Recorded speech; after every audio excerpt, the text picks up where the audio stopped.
Bonjour, bonjour bien-aimés, bonsoir, ça dépend à quelle heure vous allez écouter cette courte vidéo.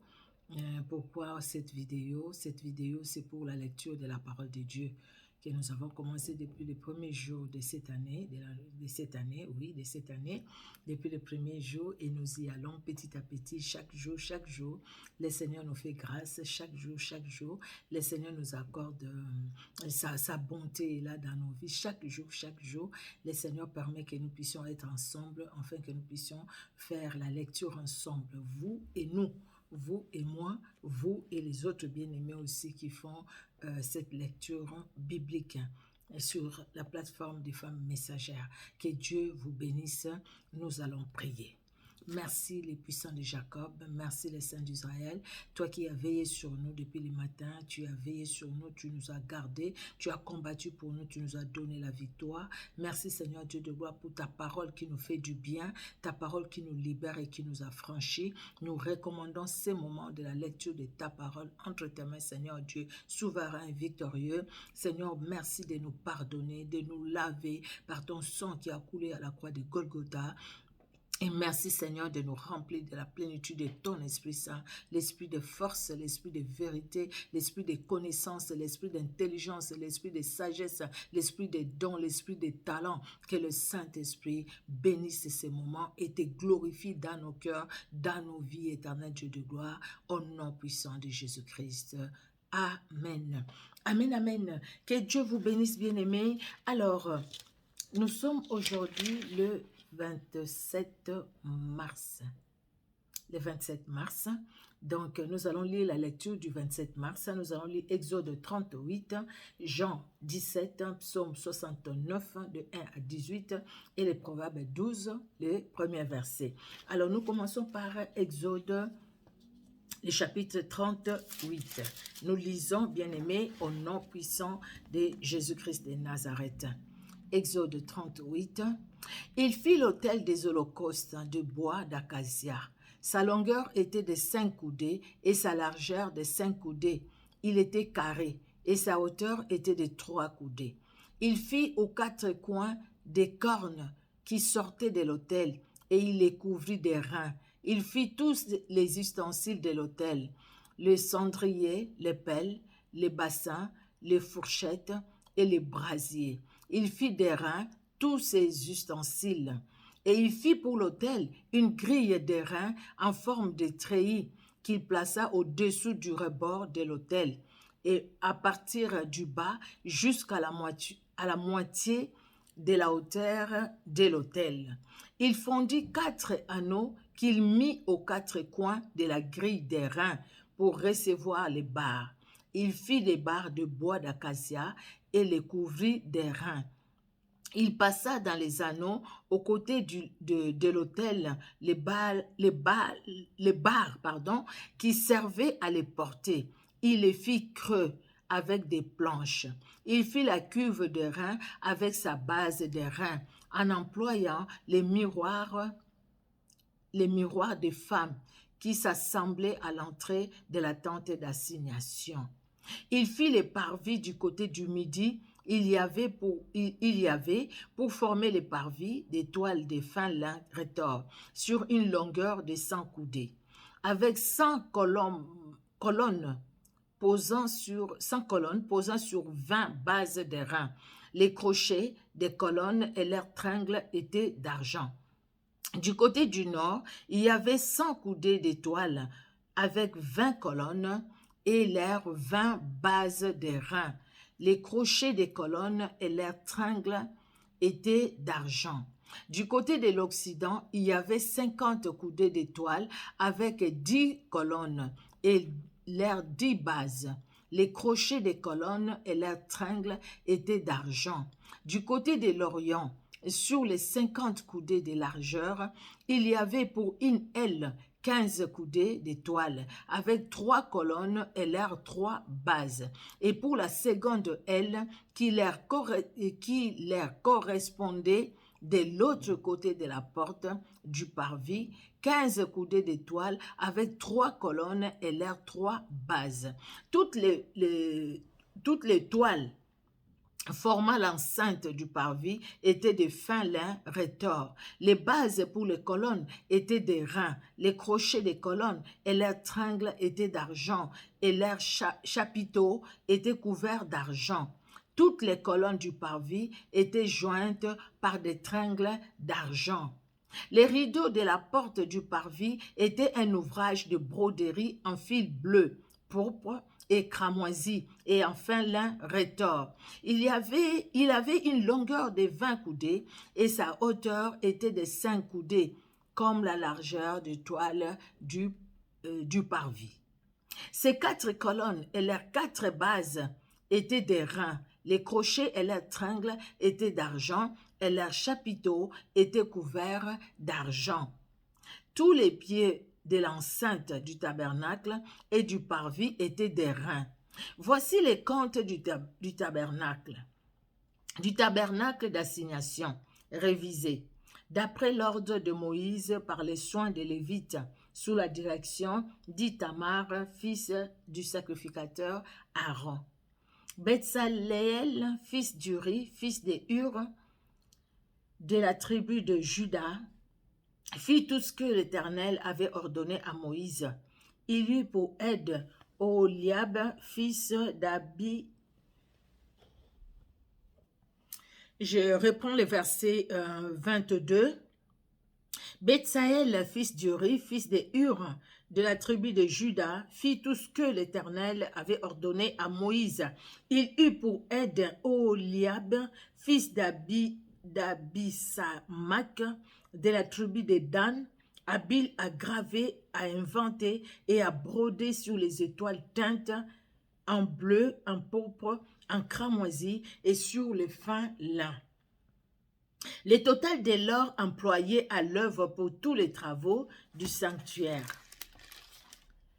Or qui fut le produit des offrandes, monté à 29 talents et 730 cycles, selon les cycles du sanctuaire.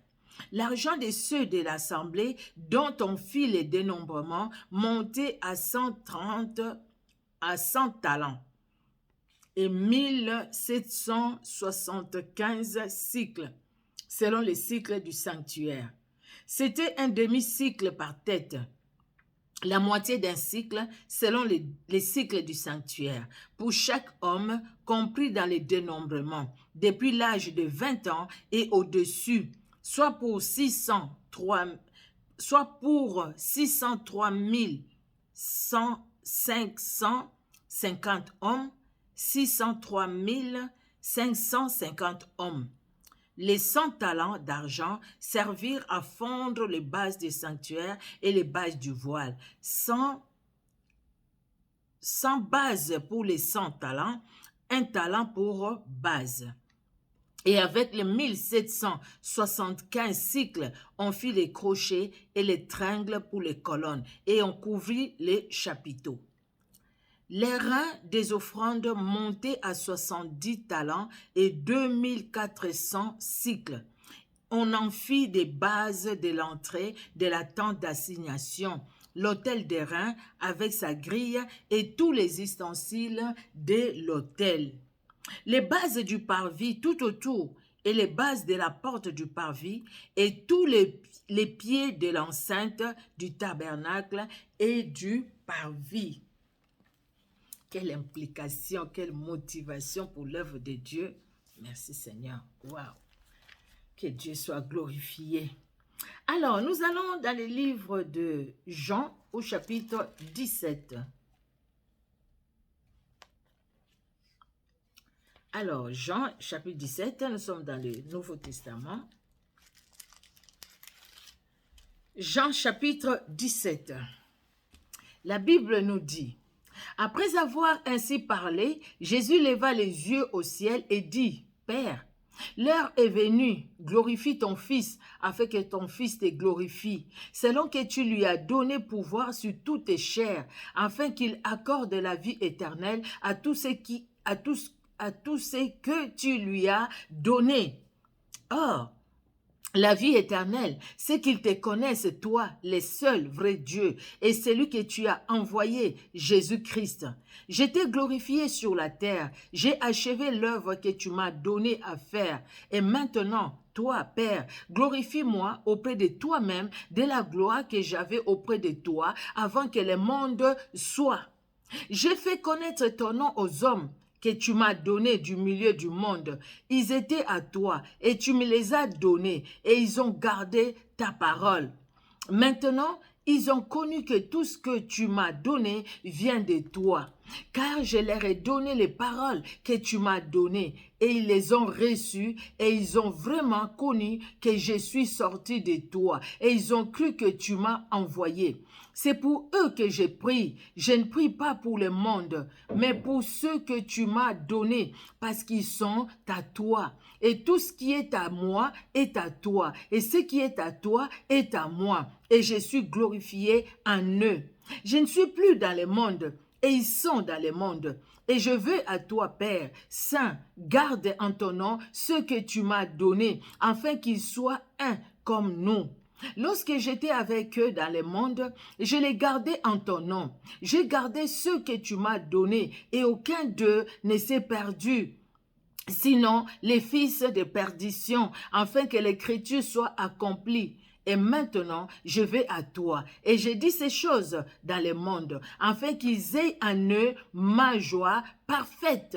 Alléluia. Je leur ai donné ta parole. Et le monde les a haïs parce qu'ils ne sont pas du monde. Comme moi, je ne suis pas du monde. Je leur ai donné ta parole. Je ne te prie pas de les ôter du monde, mais de les préserver du mal.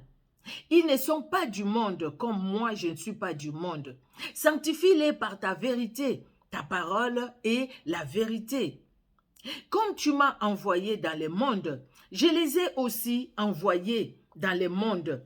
Et je me sanctifie moi-même pour eux, afin qu'eux aussi soient sanctifiés par la vérité.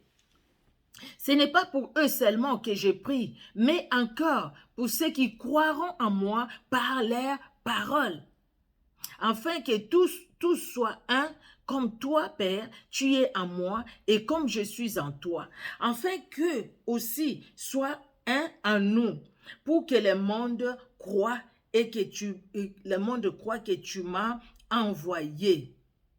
Alléluia. Gloire à Jésus-Christ. Je leur ai donné la gloire que tu m'as donnée, le verset 22, afin qu'ils soient un comme nous sommes un. Moi en eux et toi en moi, afin qu'ils soient parfaitement un et que le monde connaisse que tu m'as envoyé et que tu les as aimés comme tu m'as aimé. Père, je veux que là où je suis, ce que tu m'as donné soit aussi avec moi, afin qu'ils voient ma gloire, la gloire que tu m'as donnée, parce que tu m'as aimé avant la fondation du monde. Père juste, le monde ne t'a point connu, mais moi, je t'ai connu. Et ceux-ci ont connu que tu m'as envoyé. Je leur ai fait connaître ton nom et je les leur ferai connaître, afin que l'amour dont tu m'as aimé soit en eux et que je sois en eux. Gloire au Seigneur Jésus-Christ de Nazareth. Alléluia. Je vais essayer d'allumer. Ah non, ça ne fait pas bien. Désolée, excusez-moi. Je voulais allumer pour bien voir, mais bon. Donc, voilà. Et nous allons aller dans le psaume 69, de 1 à 18. Psaume 69, de 1 à 18. Nous lisons au nom de Jésus-Christ de Nazareth. Alors, 69, voilà, 1 à 18. Au chef des chantres sur les lits de David. Sur les lits, il y a un point de David. Lit avec IS. Sauve-moi, ô Dieu, car les eaux menacent ma vie. J'enfonce dans la boue sans pouvoir me tenir. Je suis tombé dans un gouffre et les eaux m'inondent. Je m'épuise à crier, mon gosier se dessèche, mes yeux se consument. tandis que je regarde vers mon Dieu. Ils sont plus nombreux que les cheveux de ma tête, ceux qui me haïssent sans cause. Ils sont puissants, ceux qui veulent me perdre, qui sont à tort mes ennemis, ceux que je n'ai pas dérobés. Il faut que je les restitue. Ô Dieu, tu connais ma folie et mes fautes ne te sont point cachées.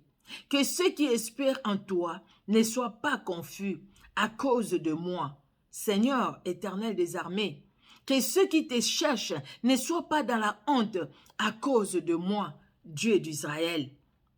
Car c'est pour toi que je porte l'opprobre, que la honte couvre mon visage. Je suis devenu un étranger pour mes frères, un inconnu pour les fils de ma mère. Car les ailes de ta maison me dévorent. Alléluia. Et les outrages de ceux qui t'insultent tombent sur moi. Je verse les larmes et je jeûne. Et c'est ce qui m'attire l'opprobre. Je prends un sac pour vêtements et je suis l'objet de leur sarcasme. Ceux qui sont assis à la porte parlent de moi et les buveurs des liqueurs fortes me mettent en chanson. Mais je t'adresse ma prière, ô Éternel, que ce soit le temps favorable, ô Dieu, par ta grande bonté, réponds-moi en m'assurant ton secours. Retire-moi de la boue et que je m'enfonce plus, que je sois délivré de mes ennemis et du gouffre, que les flots ne m'inondent plus et que l'abîme ne m'engloutisse pas et que la fosse ne se ferme pas sur moi. Exauce-moi, Éternel, car ta bonté est immense. Dans tes grandes compassions, tourne vers moi les regards. Et ne cache pas ta face à ton serviteur, et ne cache pas ta face à ta servante. Puisque je suis dans la détresse, hâte-toi de m'exaucer. Approche-toi de mon âme, délivre-la, sauve-moi à cause de mes ennemis. Tu connais mon opprobre, ma honte, mon ignominie. Tous mes adversaires sont devant toi. L'opprobre me brise les cœurs et je suis malade. J'attends de la pitié, mais en vain. Les consolateurs, et je n'en trouve aucun. Ils mettent du fiel dans ma nourriture et pour apaiser ma soif, ils m'abreuvent de vinaigre. Que leur table soit pour eux un piège et un filet au sein de leur sécurité. Que leurs yeux s'obscurcissent et ne voient plus, et fait continuellement chanceler leurs reins. Répands sur eux la colère, et que ton ardent fureur les atteigne. Que leur demeure soit dévastée, qu'il n'y ait plus d'habitants dans leurs tentes, car ils persécutent celui que tu frappes. Et ils racontent les souffrances de ceux que tu blesses. Ajoute des iniquités à leur iniquité, et qu'ils n'aient point part à ta miséricorde. Qu'ils soient effacés du livre de vie, et qu'ils ne soient point inscrits dans les justes, avec les justes. Moi, je suis malheureux et souffrant. Ô Dieu, que ton secours me relève. Je célébrerai le nom de Dieu par des cantiques et j'exalterai par des louanges et je l'exalterai par des louanges. Cela est agréable à l'Éternel, plus qu'un taureau avec des cornes et des... Ah, vous voyez, c'était jusqu'au verset 18. Je suis allée loin. Excusez-moi. On devait se limiter et ne cache pas ta face à ta servante, à ton serviteur, puisque je suis dans la détresse, hâte-toi de m'exaucer. On aime tellement la parole de Dieu. Regardez, on est allé jusqu'au bout, mais bon, nous allons continuer ça demain. C'était jusqu'à 18. Et nous allons aller au livre de Proverbes. Proverbes chapitre 12 et les premiers versets. Voilà, Proverbes, nous y sommes. Chapitre 12 et les premiers versets. La Bible dit: celui qui aime la correction aime la science. Celui qui hait la réprimande est stupide. Nous allons revenir un peu sur le livre des Jean. C'est tellement fort. C'est tellement fort. Vous voyez ce que Jésus-Christ a accompli C'est pourquoi nous devons vraiment nous attacher à lui. Jésus-Christ prie pour ses disciples, ceux qui sont avec lui. Pour ses disciples, il prie. Mais Jésus-Christ dira quelque chose. Voilà, le verset 20. Le verset 20, il dit, « Ce n'est pas pour eux seulement que je prie, mais encore pour ceux qui croiront en moi par leur parole. » Toi et moi, nous avons cru en Jésus-Christ et par la parole que Dieu nous a laissé, les apôtres ont écrit, les disciples de Jésus-Christ ont écrit, et cette parole-là est arrivée jusqu'à nous, parce que le Saint-Esprit les a inspirés pour écrire. Ils ont écrit, et Dieu a fait grâce que cette parole-là aujourd'hui soit traduite, même dans nos langues maternelles, vraiment par la grâce de Dieu. La Bible a été traduite dans, je ne sais même pas dans combien de langues dans le monde, presque, pour que tout le monde puisse écouter la parole de Dieu. Donc vous voyez, Jésus-Christ est déjà sur la terre. Il a prié pour toi, il a prié pour moi. Bon, maintenant, toi et moi, pourquoi nous devons rester dans les inquiétudes? Pourquoi nous devons être suivistes? Pourquoi nous devons être comme monsieur tout le monde, madame tout le monde? Parce que Jésus-Christ a tout accompli pour nous. Il avait déjà prié pour toi et pour moi. Parce que nous croyons en lui par la parole qui nous a été laissée. La parole, il y a Pierre et Paul qui ont écrit. Il y a Jacques et Jean qui ont écrit. Ils ont existé depuis combien? Ça fait combien d'années qu'ils ont existé? Il y a Isaïe, Jérémie qui a écrit. Il y a même les livres de Moïse, que ce soit lui qui a écrit ou ça a été écrit par une autre personne. Tout ça, bien-aimé, Dieu a permis pour que toi et moi, de Genèse à Apocalypse, pour que nous puissions croire en lui, pour que nous puissions voir sa grandeur, sa puissance, son autorité, comment il a agi et il est encore capable d'agir. Là, quand il dit, il demande au Seigneur, il dit, et le verset 14, il dit, « Je leur ai donné ta parole. » Et le monde les a haïs parce qu'ils ne sont pas du monde. Comme moi, je ne suis pas du monde. Je ne te prie pas de les ôter du monde, mais de les préserver du mal. Je leur ai donné ta parole. Jean 1 nous dit, au commencement était la parole était avec Dieu, la parole était Dieu. La parole est venue chez les siens ne l'ont pas reçue. Mais à tous ceux qui croient en son nom, à tous ceux qui l'acceptent, ceux qui croient en son nom, il leur a donné, elle leur a donné la parole. La parole a donné le pouvoir de devenir enfants de Dieu, lesquels sont nés ni de la chair, ni de la volonté de l'homme, mais de Dieu. Mais à tous ceux qui l'ont reçu, à ceux qui croient en son nom, au nom de Jésus-Christ qui est la parole. Elle, la parole, a donné le pouvoir de devenir enfants de Dieu, lesquels sont nés ni de la volonté de l'homme, ni de la volonté de la chair, mais de Dieu. Et Jésus-Christ va dire, je leur ai laissé, je leur ai donné ta parole. Donc, c'est-à-dire, Jésus-Christ, c'est la parole puissante, agissante. Jésus-Christ, c'est donné. Et il est dit, ma vie, personne ne me l'ôte. Je la donne et je la reprends. Parce qu'il est Dieu. Et il dit, Seigneur, j'ai donné ta parole.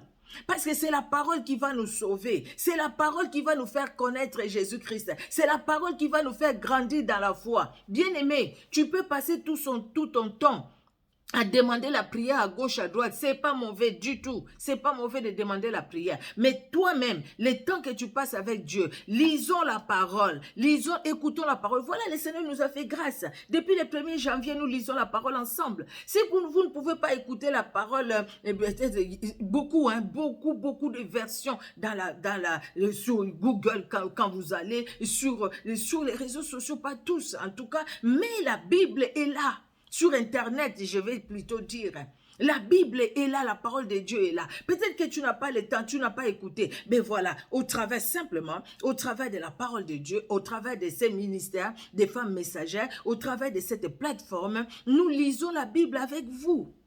Nous lisons la Bible avec vous. Bien-aimés, consacre juste 20 minutes, ça ne prend pas beaucoup. Juste 20 minutes pour écouter la parole, pour lire la parole. Les temps que nous prenons pour la prière, nous pouvons aller à 24, 25, comme là, ça fait déjà, je ne sais pas, 24 par là. Nous pouvons aller un peu plus, mais on ne fait pas 1 heure.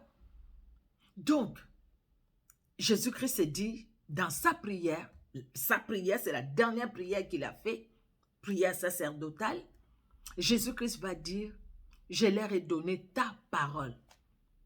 Donc, je n'ai pas donné, Jésus-Christ pouvait donner, je ne sais pas quoi aux disciples. Il était capable de tout. Même leur donner des maisons, de l'argent. Mais il a donné la parole. La parole. Pour que nous ne puissions pas nous perdre la parole. C'est pourquoi le psalmiste dira, je serre ta parole, le psaume 119, verset 11. Je serre ta parole dans mon cœur, afin de ne pas pécher contre toi. Donc, tout tourne autour de la parole. Si cette parole, elle est loin de nous, bien aimés, ça sera difficile que nous puissions connaître une croissance spirituelle. C'est la parole, c'est la parole. Regardez toutes les armes que Paul nous montre dans Éphésiens 6. Tout se résume sur la parole. Et la parole qui est Jésus-Christ de Nazareth.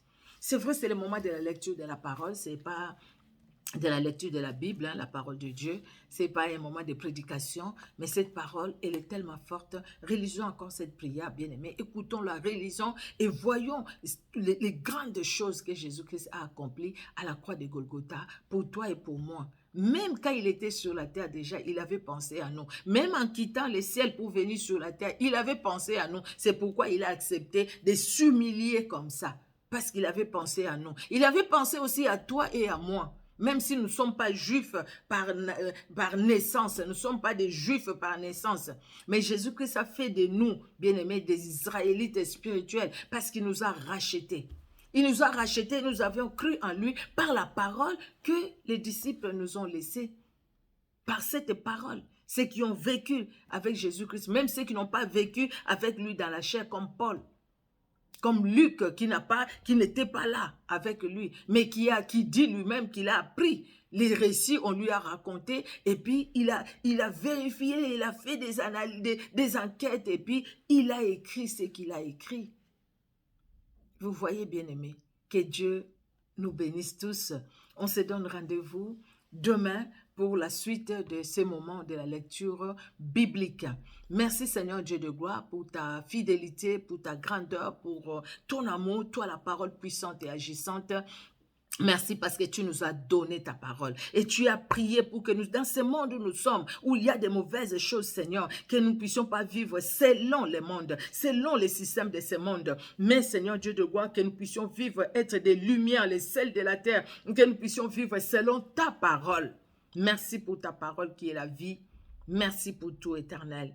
Au nom de Jésus-Christ. Et merci Seigneur pour la suite de ces moments, les moments que nous prenons pour faire la lecture, pour lire la parole de Dieu ensemble. Seigneur, touche les cœurs des bien-aimés qui sont toujours là avec nous et parle encore et encore dans leur cœur éternel, dans chacun de nos cœurs, ô tendre Père.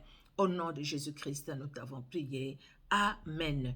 Amen, amen. Que Dieu vous bénisse, que Dieu vous bénisse. On se donne rendez-vous demain, par la grâce de Dieu. Nous allons encore faire la lecture biblique. Soyez richement bénis. Au revoir.